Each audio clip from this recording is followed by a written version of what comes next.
Then I want to show you a second thing. ಎರಡನೇ ವಿಷಯ ತೋರಿಸಲಿಕ್ಕೆ Verse 52. 52ನೇ ವಚನ. It says Jesus kept on increasing in wisdom and in favor with God and men. ಯೇಸು ಜ್ಞಾನದಲ್ಲಿಯೂ ದೇಹ ಬಲದಲ್ಲಿಯೂ ವೃದ್ಧಿಯಾಗುತ್ತಾ ಬಂದನು, ಇದಲ್ಲದೆ ದೇವರ ಮತ್ತು ಮನುಷ್ಯರ ದಯೆ ಆತನ ಮೇಲೆ. 52. 52ನೇ ವಚನ. So this is the second time it says. ಇದು ಎರಡನೇ ಸಲ ಹೇಳ್ತಾ ಇದೆ. How did he grow in wisdom here?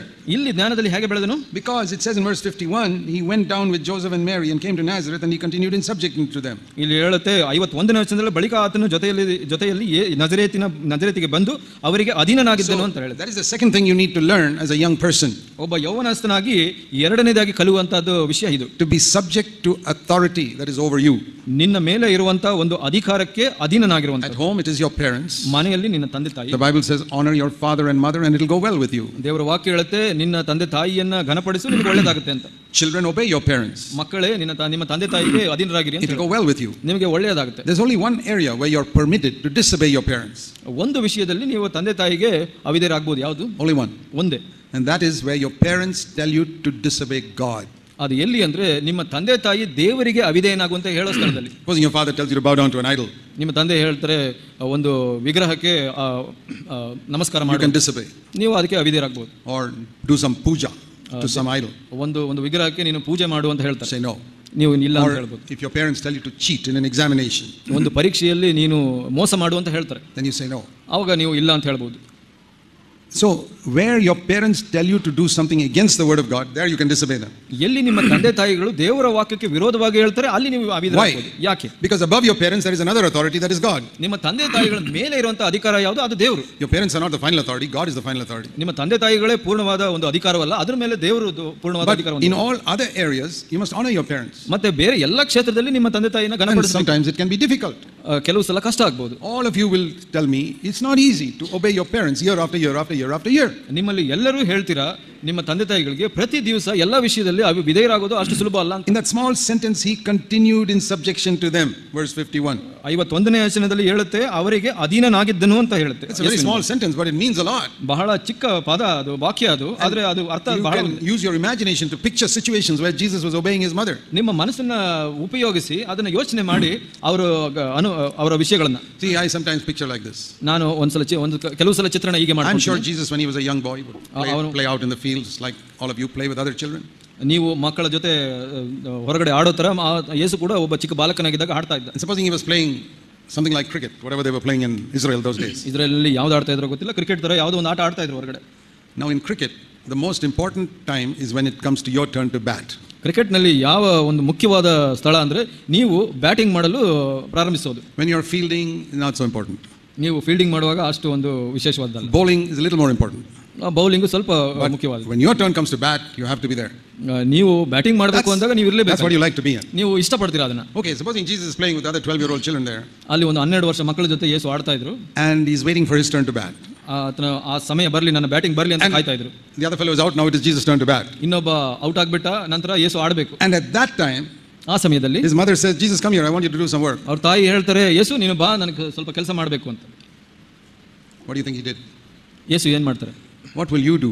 ನೀವು ಏನು ಮಾಡ್ತೀರಾ? Or you girls when you're playing something very important and your very important turn comes for you.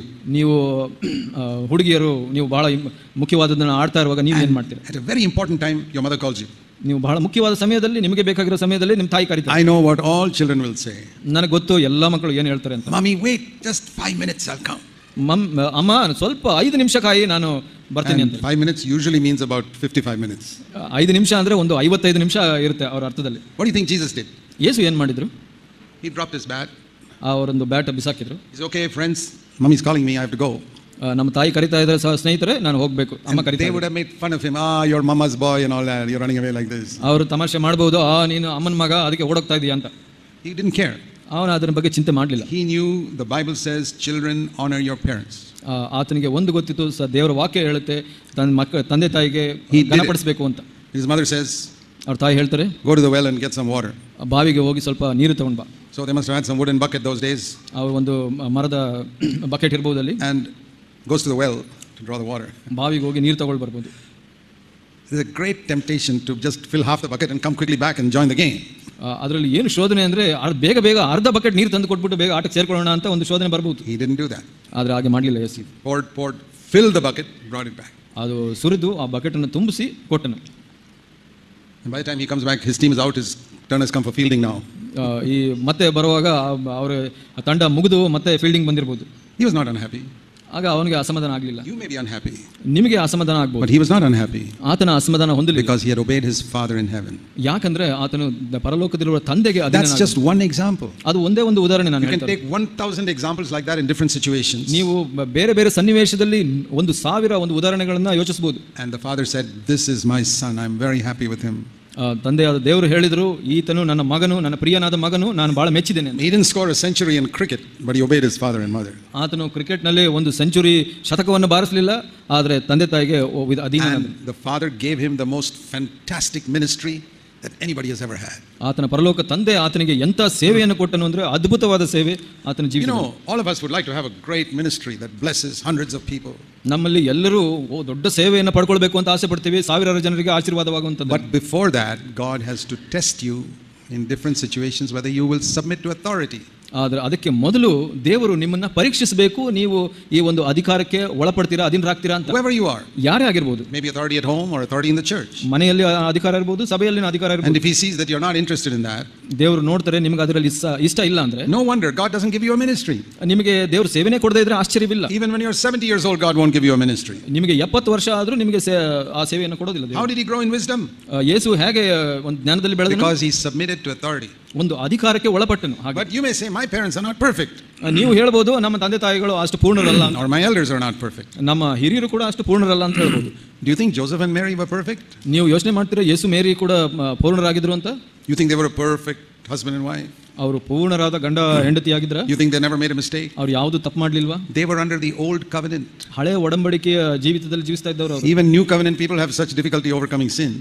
ಇಲ್ಲಿ ಹೊಸ ಒಡಂಬಡಿಕೆಯ ಜೀವಿತದಲ್ಲೇ ಪಾಪ ಜಯಗಳಿಸಲಿಕ್ಕೆ ಕಷ್ಟಪಡ್ತಾ ಇದ್ದಾರೆ. Can you imagine how an old covenant couple must have lived? ಹಳೆ ಒಡಂಬಡಿಕೆಯ ಒಂದು ಗಂಡ ಹೆಂಡತಿ ಹೇಗೆ ಜೀವಿಸಿದ್ರು ಅಂತ ಯೋಚನೆ They were ಮಾಡಿದ್ರೆ totally imperfect. ಅವರು ಪೂರ್ಣವಾಗಿ ಅಪೂರ್ಣರಾಗಿದ್ದರು. And the Father told Jesus, submit to this imperfect authority. ಈ ಅಪೂರ್ಣರಾದ ಒಂದು ಅಧಿಕಾರಕ್ಕೆ ನೀನು ಒಳಪಡಬೇಕು ಅಂತ ಯೇಸುಗೆ ತಂದೆ That is ಹೇಳಿದರು. where I will test you. ಅಲ್ಲಿ ನಾನು ನಿನ್ನನ್ನು ಪರೀಕ್ಷಿಸ್ತೇನೆ.